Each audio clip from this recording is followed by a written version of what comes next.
आज करूँगा, कल करूँगा, ऐसे करते करते कई दिन, महीने और साल निकलते जा रहे हैं। फिर भी आप हाथ पे हाथ धरे बैठे हो। कुछ करना तो चाह रहे हो मगर हो नहीं पा रहा है। क्यों दोस्त, तेरी कहानी भी कुछ ऐसी ही है ना। तेरे सपने तो बड़े बड़े हैं, तुझमें उन्हें पूरा करने की चाहत भी है, पूरा कर भी सकते हो, मगर मोबाइल, लड़की और सोशल मीडिया जैसे डिस्ट्रैक्शंस तुम्हारी आंखों पर धूल झोंक रहे हैं और तुम और तुम्हारे सपनों के बीच दीवार बन के खड़े हो रहे हैं। अगर तुम्हें इस दीवार को पार करके सपनों की उड़ान भरनी है तो इस वीडियो को बगैर एक सेकंड भी स्किप किए पूरा देखना, क्योंकि इस वीडियो में तुम्हें कुछ ऐसा पता चलने वाला है जिससे तुम्हारी कई महीनों से चलती आ रही समस्या मात्र 21 दिनों में ही समाप्त हो जाएगी और तुम सभी को पीछे छोड़कर अपना सपना पूरा करने की दौड़ में आगे निकल जाओगे। आप सोच रहे होंगे 21 दिन ही क्यों, 25 दिन भी तो ले सकते हो, 30 दिन ले लो या 20 दिन ले लो, राउंड फिगर में बात करो ना। दोस्तों, ऐसा है कि 1950 के दशक में मैक्सवेल मॉल्ट्ज नाम का एक लेखक था जिसने अपनी किताब में 21 दिन की साइकोलॉजी एक्सप्लेन की थी। उस एक्सप्लेनेशन का सार था कि 21 दिन ही वो टाइम लाइन है जिस टाइम लाइन में तुम अपनी आदत बदल सकते हो और दुनिया भर के डिस्ट्रैक्शन में फंसे इंसान से खुद एक अट्रैक्टिव इंसान बन सकते हो। तो इसके लिए सबसे पहला टास्क है नंबर 5, डिस्ट्रैक्शंस को अलविदा कह दो। दोस्तों, 21 दिन का यह टाइम पीरियड आपके लिए सिर्फ एक टास्क ही नहीं है, ये एक जंग है जिसे जीतने के लिए आपको सबसे पहला काम ये करना है कि सभी डिस्ट्रैक्शंस को टाटा गुड बाय कह देना है। मोबाइल का यूज बिल्कुल कम करना है।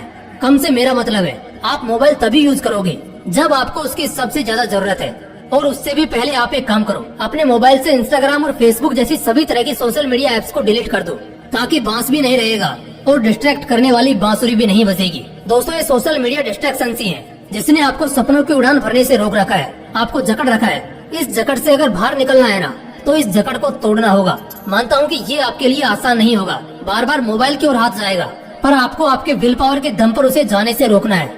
बस 21 दिन उसे रोक के रखो और 21 दिन बाद रिजल्ट देखो। Number 4, wake up early in the morning.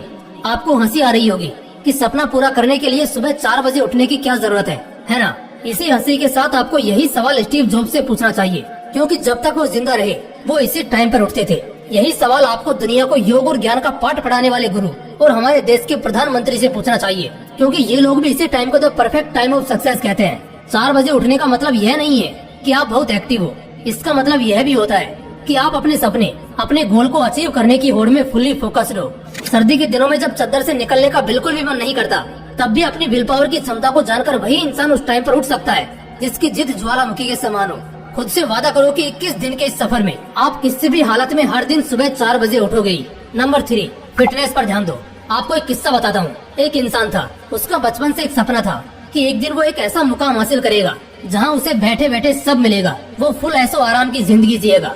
वो अपने गोल को अचीव करने के प्रति फुल्ली डेडिकेटेड था। उसका डेडिकेशन लेवल इतना हाई था कि ना तो वो ठीक से सोता और ना ही ठीक से खाता था। उसने अपना सपना पूरा करने के लिए कोई भी कसर नहीं छोड़ी थी। वो सोचता था कि गोल अचीव करने के बाद तो यह सब करना ही है। अपने इसी डेडिकेशन, अपनी इसी खून पसीना एक कर देने वाली मेहनत के दम पर उसने वो मुकाम हासिल भी कर लिया। अब उसके पास वो सब कुछ था जिसे पाने के उसने सपने देखे थे। लेकिन एक दिन कुछ ऐसा हुआ कि उसके एक सपने को पूरा करने की इतने सालों की मेहनत चंद मिनटों में ही चकनाचूर हो गई। उसे एक ऐसी बीमारी ने घेर लिया जिसका कोई भी इलाज नहीं था। उस टाइम उसे रियलाइज हुआ कि सपना पूरा करने के सफर में उसे अपने शरीर, अपनी हेल्थ पर जितना ध्यान देना चाहिए था उसने नहीं दिया, जिसका भुगतान उसे अभी इस तरह करना पड़ रहा है। कहने का मतलब बस यही है कि सपना पूरा करने में इतने भी व्यस्त मत हो जाओ कि जिस शरीर के लिए ये सब कर रहे हो उसी की हालत को इग्नोर कर दो। इन 21 दिनों में आपको हर दिन 4 बजे उठते ही कम से कम आधा घंटा मेडिटेशन और आधा घंटा एक्सरसाइज करनी ही है। इस तरह दिन में कम से कम 1 घंटा अपनी बॉडी और ब्रेन को शार्प करने के लिए देना है। नंबर 2, एक अच्छी आदत डालो। सपना पूरा करने की सबसे बड़ी आदत के अलावा भी आपको एक छोटी सी अच्छी आदत डालनी है। आप दिन भर घर पे बैठे बैठे सोशल मीडिया स्क्रॉलिंग या ऑनलाइन गेम्स खेलने की आदी हो चुके हो, तो आउटडोर गेम्स खेलने की आदत डालो। दिन भर रील्स देखने की, कॉमिक बुक्स पढ़ने की आदत है, तो 21 दिन के इस सफर में आप रोज कम से कम 1 घंटा एक ऐसी बुक पढ़ोगे जिसका आपके प्रोडक्टिविटी पर पॉजिटिव इम्पैक्ट पड़ेगा। कोई नई स्किल सीखो। ऐसी आदत डालने से न केवल आपको कुछ नया सीखने को मिलेगा, बल्कि इसका आपके थिंकिंग पावर पर भी एक पॉजिटिव इम्पैक्ट पड़ेगा। ये आदतें आपको दिन भर एनर्जेटिक रहने में मदद करेंगी। 21 दिन बिना किसी एक्सक्यूजेस के आपको ये डेली करना है। Number 1, self control.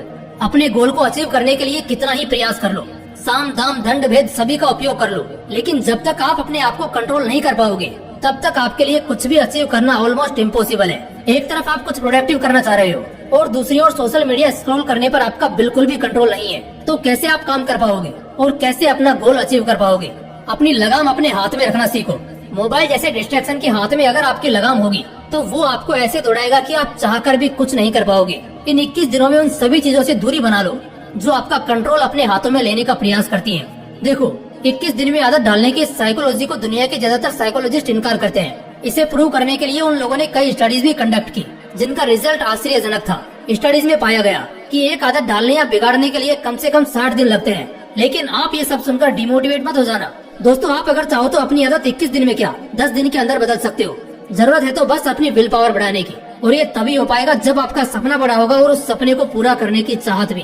दोस्तों, अगर वीडियो अच्छा लगा तो इसे लाइक करना और अपने दोस्तों के साथ जरूर शेयर करना। बाकी अगर आपने अभी तक इस चैनल को सब्सक्राइब नहीं किया है तो इसे अभी सब्सक्राइब करके बेल आइकन जरूर दबा लेना, ताकि ऐसे ही पावरफुल मोटिवेशनल वीडियोस आपको मिलते रहें। बाकी मिलते हैं अगले वीडियो में।